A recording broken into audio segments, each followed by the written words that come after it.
My 2025 predictions. I know you've been waiting with bated breath. What's Josh going to say? What's he going to say? Because he knows everything. He's so prescient. Yeah. Just like my bond funds. And still getting hammered. I thought I got it. And then nope, right back. Said, we give, we take. Which is a good rule to live by. We give, we take. The markets give, the markets take. So take some gains when you got them. I think the end of the year will be down 17%. From today till 31 December 2025, I think the markets will be down. The markets being the S&P 500. I think I have a 17% decline. So you can mark it here first. I hope I'm wrong. I hope I'm wrong to the positive, 100%. Again, what drives markets is always earnings. Where does the earnings come from? Well, AI. I just don't believe that for any stretch of the imagination. AI isn't good. Maybe. Robots, AI. Oh, my goodness. I don't see it, man. I mean, hopefully I'm wrong. Hopefully AI does take over the world and we're all sitting around, freaking eating, ribeye steak, prime cut. Of course, I wouldn't do that because ribeye steak's nasty compared to New York strip. But be it as it may, hell, I'll take sirloin over prime ribeye. Be it as it may, hopefully all sitting by a pool and, eating ribeye steaks with hot ladies, waiting on us. That'd be fantastic. I don't see it happening. I think there's going to be politics, and I don't think it's because politics. I just think it's from earnings. I think a lot of people think AI is going to solve the earnings problem. And I don't think so. Earnings what drives stocks, and that's just all there is to it. Now, it doesn't happen earnings bad, stocks bad year over year necessarily. Oops, I didn't need to do that.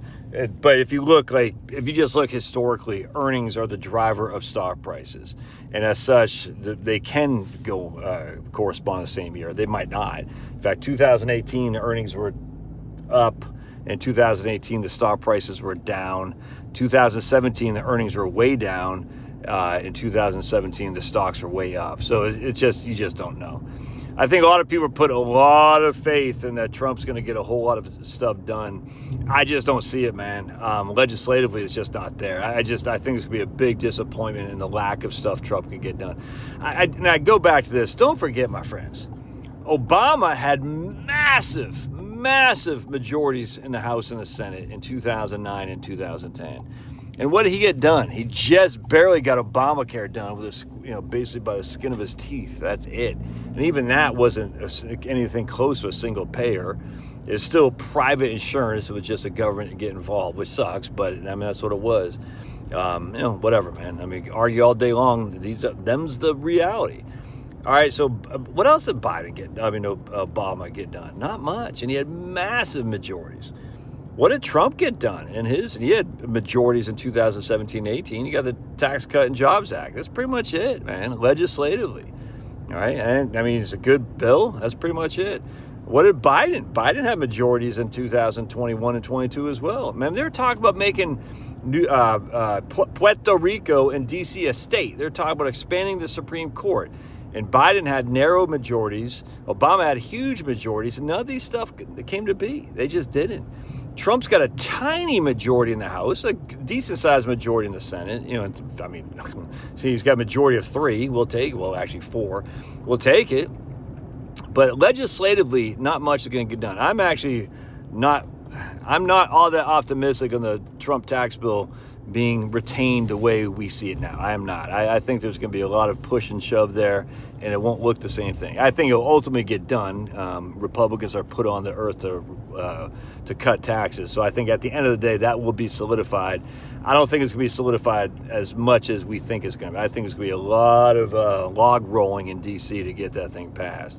I just tell you, man, it's just going to be. So anyway, this is legislatively not much is going to happen. Now, the reason you want the majorities in the Senate more so than the House is because that's where the courts are picked. All right, the judges are going to be solidified, and that's a big flipping deal. But that's not a legislative action. All right, that's exactly. You got it in some ways, I guess, it's legislative, and that you got to get the Senate to approve. It's not really legislative, but it does go through the legislative branch, the Senate. But having majorities in the Senate, that's huge, dude. But you don't see that result for years and years and years to come. And as such, that's not going to be a big deal in the short term, just not.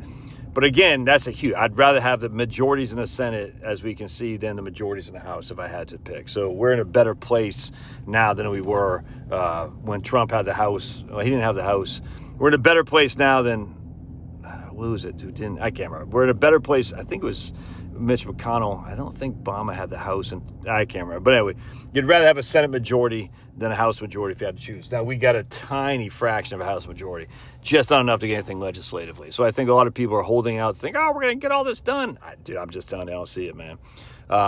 Now, I think there could be some good executive actions, you know what I'm saying, 100%, but executive actions aren't legislative. And that sounds good in theory, but, at the end of the day, expanding pipelines and all that stuff, that's all good, but that's not significant in terms of it's going to be solidified for years and years to come. I mean, just executive action until the next Congress comes in, executive action until the next president comes in. That doesn't give investors the good feels to say we can put our money into a pipeline going through freaking New York State. It doesn't mean, because they'll be immediately rescinded the next time a Democrat takes over the White House. So, I don't see the earnings jumping out anytime soon. I mean, again, I hope I'm wrong, but without a huge amount of earnings, without a huge amount of pro-business legislative action, I just don't see it. And so, as such, I think the markets will be down 17%. And again, hope I'm wrong. I got money in the markets. I don't want to lose money, but if you're just still squirreling away money, man, like I am, if you just put money, this is okay. Let's just say you squirrel away money on a regular basis every time you get paid, all right? I mean, you won't be down 17% because dollar cost averaging. It's just that simple. Now, there's dollar cost averaging in reverse where if you're pulling money out when the market's going down, you'll be down more than 17%. But it's just if you're putting money in, I wouldn't worry about it. In fact, even if you're retired, I wouldn't worry about it. This is why I always say, too, when people ask me, should I take money out on a regular basis or one time? I just say, take it one time, dude. Just be done with it. You don't have to worry about it. Like, oh, man, I should have taken it out in January. Now it's, April and I'm down 20%. I should, it could be the other way, too. If you took it out in January, you could be up 20%. I get it. But when it comes to retirement, you're not as keen on the upside as you are worried about the downside. So just make it easier on yourself and keep it simple, Stu. All right, what's your predictions? Love to hear your thoughts. God bless.